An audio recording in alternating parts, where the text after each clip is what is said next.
maon ni ang dapit sa simbahan. Oh, ilabay ko maon ni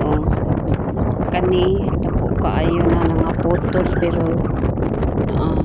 as in niya parong na ni parong sa munisipyo kani sa simbahan pa niya mga dagko gyud nga ri ang mga kahoy na nga putol jud niya ang kanang sud sa cooperative nagbaha pud na dili na masudlan din kay taas ang tubig unya kani parong na ni siya ani ang atbang ani munisipyo ang kadto yung pag typhoon napuno ni sa tubig kani mao na lang ni ang nakitaan karon pagka ni pagka 4 sa hapon. Pero pagkabuntag taas pa ni ang tubig dinhi sa simbahan anya diri dapit sa munisipyo kana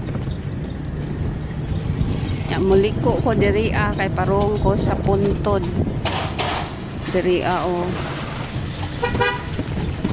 wa pa ni nakapanglimpyo gyud ang mga tao kay mao pa lamang gyud ni pagkahuman sa bagyo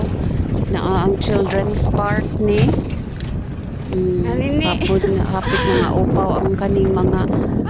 diri mga kahoy unya ang samong tindahan nakapla gyud ang duha ka mga baybay namo awan unya na ay gamay nga napalit nga sino niya